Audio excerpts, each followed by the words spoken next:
जय श्री कृष्णा। ईश्वर सिर्फ रास्ता दिखा सकता है, उस पथ पर चलना हमारा काम है। अगर वास्तविकता में तुम चलना ही नहीं चाहते, फिर तुम्हारा ईश्वर को दोष देना व्यर्थ है। कुछ लोग अपनी अकड़ की वजह से कीमती रिश्ते खो देते हैं और कुछ लोग रिश्ते बचाते बचाते अपनी कद्र खो देते हैं।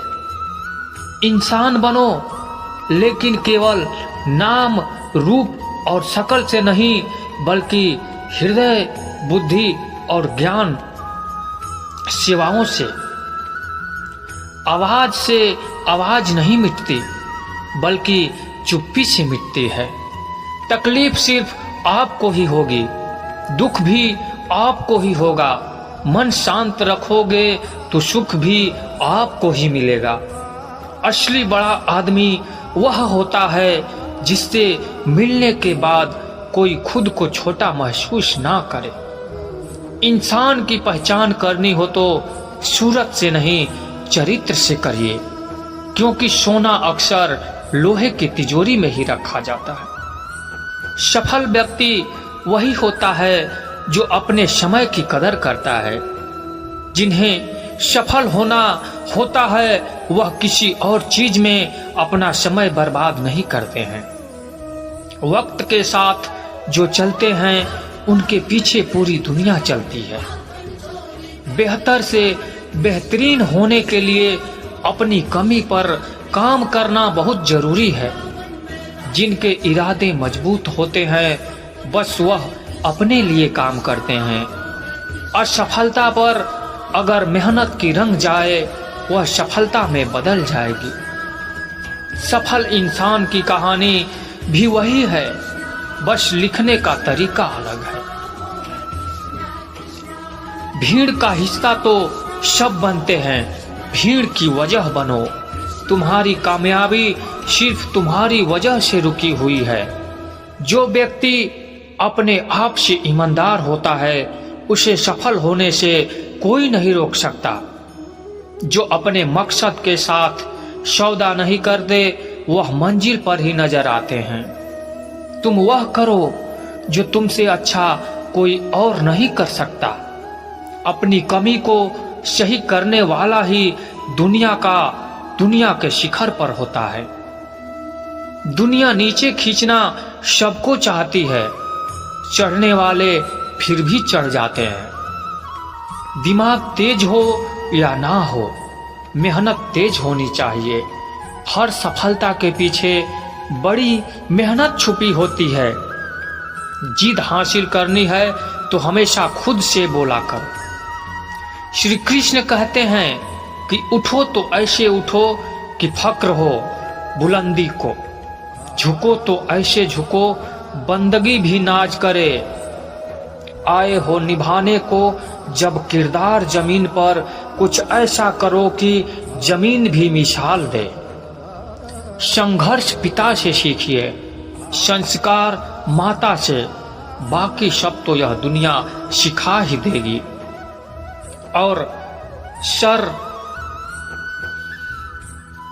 और सूर्योदय में एक ही समानता है। देर करने वाले खो देते हैं। किसी के बुरे वक्त में उसका हाथ पकड़ो, सहारा दो और उसे हिम्मत दो, क्योंकि बुरा वक्त तो थोड़े समय में चला जाएगा, लेकिन वह तो दुआ आपको जिंदगी भर देता रहेगा। जब समझ ना आए कि क्या करूं, कुछ देर ठहर जाना। खुद के लिए ही, खुद के साथ ही, अकेले में इतनी देर भी मत कर देना अपने सपनों को हकीकत बनाने में कि समय के साथ साथ उम्र भी निकल जाए और सपना सपना ही बनकर रह जाए। यदि कड़ी मेहनत आपका हथियार है, तो सफलता आपकी गुलाम हो जाएगी। अगर बुरी आदत समय पर ना बदली जाए, तो बुरी आदत समय बदल देती है। हमारी सबसे बड़ी कमजोरी हार मानने में निहित है। सफल होने का सबसे निश्चित तरीका हमेशा एक बार और प्रयास करना है। श्री कृष्ण कहते हैं, रख भरोसा खुद पर, क्यों ढूंढते हो फरिश्ते, पक्षियों के पास कहाँ रहते हैं नक्शे, फिर भी ढूंढ लेते हैं अपने रास्ते। श्री कृष्ण कहते हैं कि हर खुशी को खुशी मत समझो, हर गम को गम मत समझो। अगर इस दुनिया में जीना है तो खुद को किसी से कम मत समझो। जीवन में हमेशा एक दूसरे को समझने का प्रयत्न करो, परखने का नहीं। महाभारत युद्ध की तस्वीर जब भी आपने देखा होगा, उसमें भगवान श्री कृष्ण को सारथी के रूप में ही पाया गया होगा। दरअसल महाभारत के महायुद्ध से पहले ही श्री कृष्ण ने कह दिया था कि वह महाभारत के महायुद्ध में शस्त्र नहीं उठाएंगे और न युद्ध करेंगे। पूरे महाभारत के दौरान कई विषम परिस्थितियां आई, लेकिन श्री कृष्ण स्थिर बने रहे और उन्होंने अपना सुदर्शन चक्र नहीं चलाया, न ही किसी से युद्ध किया। बस एक बार ही युद्ध के आरंभ में भीष्म की मनोदशा और इच्छा का सम्मान करने के लिए और अर्जुन को कर्तव्य का बोध कराने के लिए श्री कृष्ण ने रथ का पहिया हाथों में उठा लिया। ऐसे में अर्जुन ने श्री कृष्ण के चरण पकड़ लिए और श्री कृष्ण से रथ का पहिया रख देने के लिए कहा। सवाल उठता है कि आखिर श्री कृष्ण ने युद्ध न करने की बात क्यों की? क्यों खुद को युद्ध से अलग रखा? क्यों वह महज पार्थ यानी अर्जुन के सारथी बनकर मार्गदर्शक बने रहे? आइए जानते हैं इस रहस्य युक्त सवाल का जवाब। महाभारत युद्ध के इस रहस्य को जानने से पहले भगवान श्री कृष्ण और अर्जुन के पूर्व जन्म को जानना होगा। पौराणिक कथाओं के अनुसार भगवान श्री कृष्ण पूर्व जन्म में नारायण थे और अर्जुन नर थे, जिन्होंने बद्रिका श्राम यानी बद्रीनाथ में नर और नारायण पर्वत पर तपस्या की थी। नारायण और नर दोनों ही भगवान विष्णु के अंश से ही उत्पन्न हुए थे, क्योंकि उस समय सूर्य भगवान के एक असुर भक्त दंभोधव ने सूर्यदेव की तपस्या करके उनसे 1000 कवच का वरदान मांग लिया था। इस कवच के साथ यह भी शर्त थी कि 1000 साल तपस्या के बाद ही कोई इस कवच को तोड़ सकता था और जो भी इसे तोड़ता वह स्वयं भी मर जाता। इस वरदान को पाकर दंभोधव अपने आप को अमर मान बैठा था और देवताओं और मनुष्यों पर अत्याचार कर रहा था। नर और नारायण को दंभोधव ने युद्ध के लिए ललकारा। तब नारायण ने दंभोधव से युद्ध किया और 1000 साल के युद्ध के बाद आखिर नारायण ने असुर का पहला कवच तोड़ दिया, लेकिन कवच तोड़ने के साथ वह स्वयं भी मृत्यु को प्राप्त हो गए। तब नर ने उन्हें महामृत्युंजय मंत्र से जीवित कर दिया और दंभोधव से युद्ध करना आरंभ कर दिया। यह युद्ध भी 1000 साल चलता रहा और नर ने असुर का दूसरा कवच तोड़ दिया। इस बीच नारायण ने 1000 साल की तपस्या पूरी कर ली और दंभोधव से युद्ध करने लगे।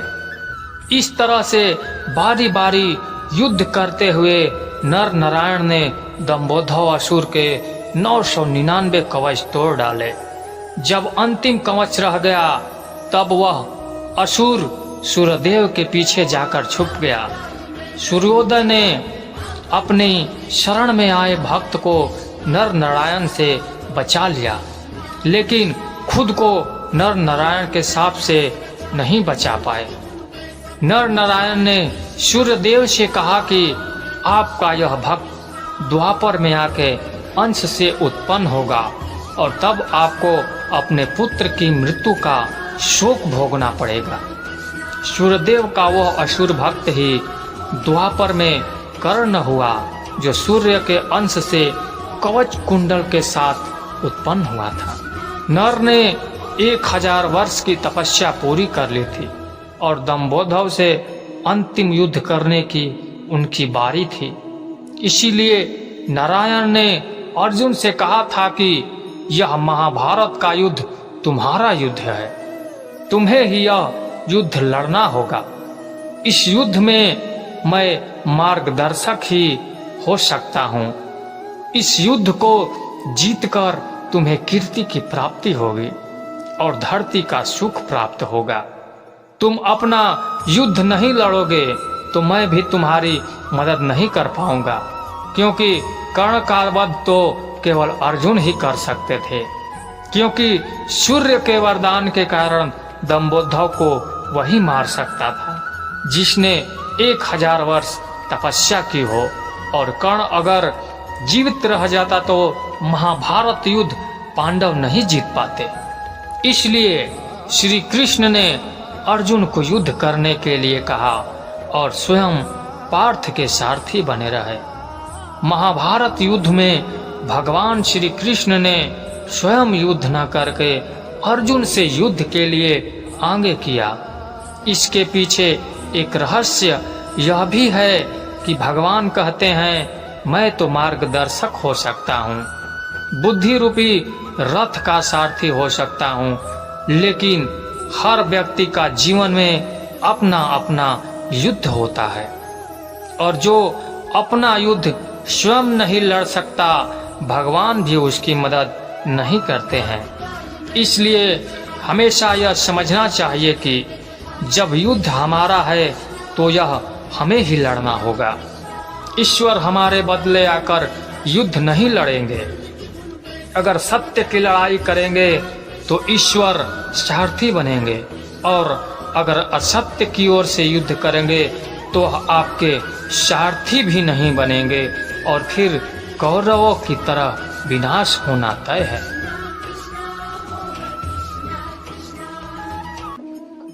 भक्ति करते समय मन शांत रहना चाहिए और सभी तरह की बुरे विचारों से बचना चाहिए। जो लोग इस बात का ध्यान रखते हैं उन्हें भगवान की कृपा मिलती है। इस संबंध में एक लोक कथा प्रचलित है। कथा के अनुसार पुराने समय में 2 संत एक साथ रहते थे। दोनों की भक्ति का तरीका अलग अलग था। एक संत दिन भर तपस्या और दूसरा मंत्र जाप करते रहता था, जबकि दूसरा संत रोज सुबह शाम पहले भगवान को भोग लगाता और फिर भोजन करता था। एक दिन दोनों के बीच झगड़ा होने लगा कि बड़ा संत कौन है। इस दौरान वहां नारद मुनि पहुंच गए। नारद ने दोनों संतों से पूछा कि किस बात के लिए लड़ाई कर रहे हैं। संतों ने बताया कि हम ये तय नहीं कर पा रहे हैं कि दोनों में बड़ा संत कौन है। नारद ने कहा कि ये तो छोटी सी बात है, इसका फैसला मैं कल कर दूंगा। अगले दिन नारद मुनि ने मंदिर में दोनों संतों की जगह के पास हीरे की एक एक अंगूठी रख दे। पहले तप करने वाला संत वहां पहुंचा। उसने एक अंगूठी देखी और चुपचाप उसे अपने आसन के नीचे छिपाकर मंत्र जाप करने लगा। कुछ देर में दूसरा संत भगवान को भोग लगाने पहुंचा। उसने भी हीरे की अंगूठी देखी, लेकिन उसने अंगूठी की ओर ध्यान नहीं दिया। भगवान को भोग लगाया और खाना खाने लगा। उसने अंगूठी नहीं उठाई। उसके मन में लालच नहीं जागा, क्योंकि उसे भरोसा था कि भगवान रोज उसके लिए खाने की व्यवस्था जरूर करेंगे। कुछ देर बाद वहां नारद जी आ गए। दोनों संतों ने पूछा कि अब आप बताएं कि हम दोनों में बड़ा संत कौन है। नारद ने तपस्या करने वाले संत को खड़े होने के लिए कहा। जैसे ही वह संत खड़ा हुआ तो उसके आसन के नीचे छिपी हुई अंगूठी दिख गई। नारद मुनि ने उससे कहा कि तुम दोनों में भोग लगाकर खाना खाने वाला संत बड़ा है। तपस्या करने वाले संत में चोरी करने की बुरी आदत है। उसने भक्ति के समय में भी चोरी करने से संकोच नहीं किया, जबकि भोग लगाने वाले संत ने अंगूठी की ओर ध्यान तक नहीं दिया। इस कारण वही संत बड़ा है। इस प्रसंग की सीख यह है कि भक्ति तभी सफल होती है जब भक्त के मन में बुरे विचार न हो, भक्त बुरे काम न करता हो। जिस भक्त के विचार पवित्र हैं और जो बुरे कामों से दूर रहता है, सिर्फ उसे ही भगवान की कृपा मिलती है। जगत में प्रत्येक व्यक्ति को किसी न किसी प्रकार की निर्बलता अवश्य होती है। जैसे कोई बहुत तेजी से दौड़ नहीं पाता तो कोई अधिक भार नहीं उठा पाता, कोई असाध्य रूप से पीड़ित रहता है तो कोई पढ़े हुए पाठकों को स्मरण में नहीं रख पाता।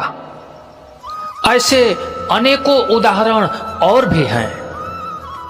क्या आप किसी ऐसे व्यक्ति को जानते हैं जिसे सब कुछ प्राप्त हो और हम जीवन की उस एक निर्बलता को जीवन का केंद्र मानकर जीते हैं?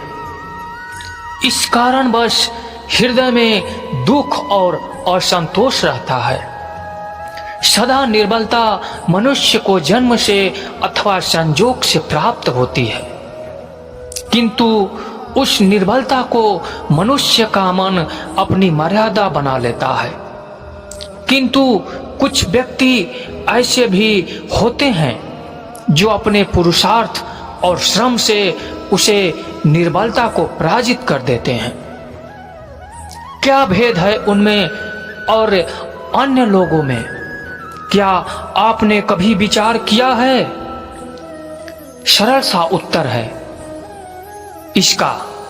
जो व्यक्ति निर्बलता से पराजित नहीं होता, जो पुरुषार्थ करने का साहस रखता है, हृदय में वह निर्बलता को पार कर जाता है। अर्थात निर्बलता अवश्य ईश्वर देता है, किंतु मर्यादा मनुष्य का मन ही निर्मित करता है। स्वयं विचार कीजिए, भविष्य का दूसरा नाम है संघर्ष। हृदय में आज इच्छा जो होती है और यदि पूर्ण नहीं हो पाती तो हृदय भविष्य की योजना बनाता है। भविष्य में इच्छा पूर्ण होगी ऐसी कामना करता रहता है। जीवन ना तो भविष्य में है ना अतीत में। जीवन तो इस क्षण का नाम है, अर्थात इस क्षण का अनुभव ही जीवन का अनुभव है।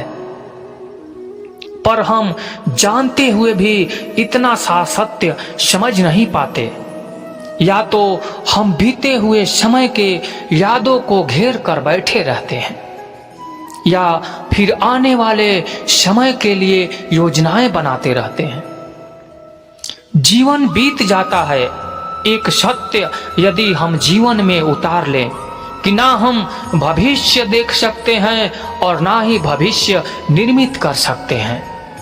हम तो केवल धैर्य और साहस के साथ विश्व को आलिंगन दे सकते हैं, स्वागत कर सकते हैं। भविष्य का तो क्या जीवन का हर पल जीवन से नहीं भरा जाएगा? स्वयं विचार कीजिए।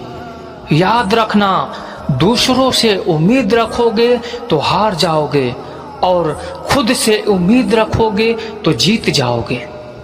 इंसान समझ नहीं पाता कि जिन चीजों के पीछे वह भाग रहा है वह हमेशा के लिए नहीं रहने वाली।